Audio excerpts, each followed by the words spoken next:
1.5 வருடம் இந்த இயக்கத்தில் புரட்சி தலைவர் வகுத்த விதியை காப்பாற்ற போராடி கொண்டிருக்கின்றார் அண்ணன் அவர்கள். எத்தனை ஏளனங்கள், உண்மைக்கு மாறான செய்திகள்.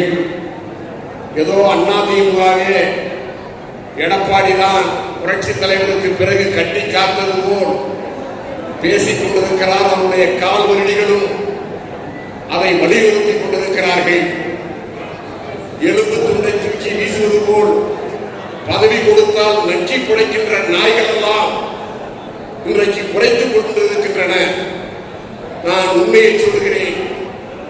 எடப்பாடி பழனிசாமி அவர்கள் அதிமுக என்று சொல்வதற்கு அவருக்கு தகுதி இல்லை. ஏனென்றால் அவர் உறுப்பினர் அட்டையை முதலில் புரட்சி தலைவர் கொடுத்த அண்ணா படம் போட்ட உறுப்பினர் அட்டை அவருக்கு இருக்கிறதா? 74 உறுப்பினராக ஆகியிருந்தார், இல்லை 80 உறுப்பினராக இருந்தால் புரட்சி தலைவர் போட்ட அட்டை, படம் போட்ட அட்டை இருக்கிறதா? பாவு சண்முகம் பொதுச் செயலாளராகி, ராகவனந்த பொதுச் செயலாளராகி, இப்படி பலர் பொதுச் செயலாளரான போது கொடுத்த அட்டை இருக்கிறதா? அவரிடம் இல்லை.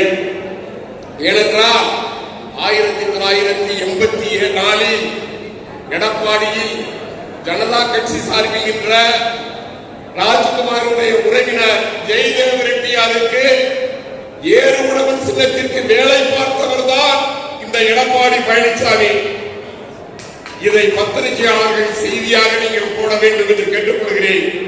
அவர் விவாதிக்க தயார் என்றால் நானும் எந்த மேடையிலும் விவாதிக்க தயார். இப்படி இந்த அதிமுகவுக்கே சம்பந்தம் இல்லாத ஒரு நபர் காலத்தின் சூழ்நிலையில் குறுக்கு வழியில் அன்றைக்கு சேலம் கண்ணன் உண்மையில் அதிமுகவில் கஷ்டப்பட்டவர், நாடாளுமன்ற உறுப்பினராக இருந்தவர், புரட்சி தலைவருக்கு ஏற்பட்ட சோதனை காலத்தில் அவர் பக்கத்தில் நின்றவர், புரட்சி தலைவிக்கு ஏற்பட்ட சோதனை காலத்தில் அவர் பக்கத்தில் நின்றவர். அவர்தான் இவரை அறிமுகப்படுத்தினார். அவருக்கே துரோகம் செய்தவர் தான் இந்த எடப்பாடி பழனிசாமி. அன்று என் கண்ணாலே பார்த்தேன். 2014 சேலத்திற்கு அம்மா வந்தபோது நடக்க முடியாத நிலையில் அம்மாவை சந்திக்க நிற்கிறார் சேலம் கண்ணன். அப்பொழுது மகாலிங்கத்திடம் சொல்லி அவரை சந்திக்க விடாமல் தடுக்கிறார் எடப்பாடி பழனிசாமி. அப்பொழுது நான் பழனிசாமியிடம் கேட்கிறேன், சகோதரர் எடப்பாடி பழனிசாமியிடம் கேட்கிறேன், என்னென்ன இப்படி பண்றீங்களா? ஒரு மூத்த முன்னோடியை பார்ப்பதை தடுக்கிறீர்களே என்கிறேன். இல்லை மகாலிங்கத்திடம் கேட்கிறேன், இல்லை ஒரு எடப்பாடி பார்க்கக்கூடாது என்கிறார் என்று மகாலிங்கம் சொன்னார். இப்படி வளர்த்து விட்டவர்களுக்கே துரோகம் செய்யக்கூடிய ஒரு புத்தி குணம் படைத்தவர் தான் எடப்பாடி பழனிசாமி. சேலங்கண்ணனுக்கு துரோகம், புரட்சி தலைவி அம்மாவுக்கு துரோகம், புரட்சி தலைவர் இயக்கிய இந்த இயக்கம் அந்த மாளிகைக்கு எம்ஜிஆர் தலைவர் எம்ஜிஆர் பேரை வைக்க சொன்ன பொழுது 6 மாதம் முடியாது என்று சொல்லிவிட்டார். கீழ்த்தளத்திற்கு புரட்சி தலைவி அம்மா பெயரை வைக்க வேண்டும் என்று சொன்னதற்கு இன்னமும் வைக்கவில்லை.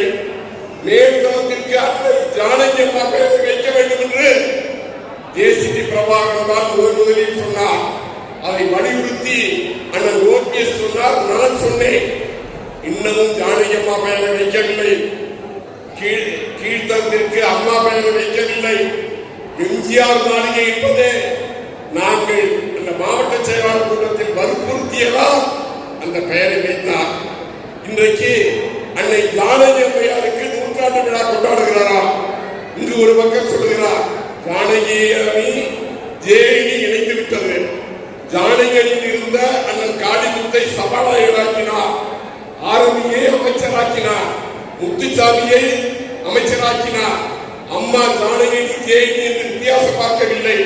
அடா பாவி, நீ போய் இப்பொழுது வித்தியாசம் பார்க்கிறாயே, நீ இந்த கட்சிக்கு பொதுச் செயலாளர் சொல்வதற்கு உனக்கு தகுதி இருக்கிறதா? நான் கேட்கிறேன். உனக்கு தகுதி இருந்தால் இந்த இயக்கத்தை அரவணைத்து செல்ல வேண்டும், இந்த இயக்கம் சிதறக்கூடாது என்று சொன்னார். நினைத்தால் யாரை இன்றைக்கு இந்த முடிவினை எடுத்திருக்க மாட்டாய். ஒற்றத்தன்மை என்கிற முடிவை நீ எடுத்தது உன்னுடைய பண ஆசை, உன்னுடைய பேராசை. இந்த கட்சியை உன்னுடைய சொந்த கட்சியாக ஆக்க வேண்டும்.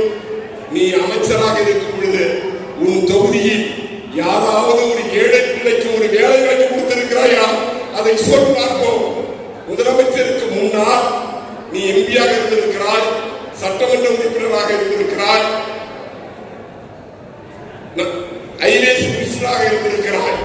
ஒருவனுக்கு ஒரு வேலை வாங்கி கொடுத்திருந்தால் நான் அண்ணாவை வாழ்க்கை வருகிறேன்.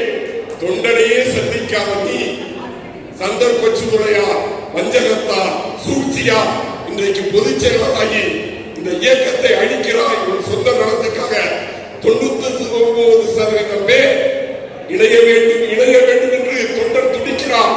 அவன் துடிப்பை மதிக்காத நீ நிச்சயமாக அந்த துடிப்பு உன் உள்ளத்தில் ஏற்படும். அதே உன்னை வீழ்த்தும். நீங்கள் அண்ணன் பக்கம் நிற்க வேண்டும். வரும் நாடாளுமன்ற தேர்தலில் அண்ணன் காட்டுபவர்கள் தான் வெற்றி பெறுவார்கள் என்று கூறி தந்த வாய்ப்புக்கு நன்றி சொல்லி விடைபெறுகிறேன். நன்றி, வணக்கம்.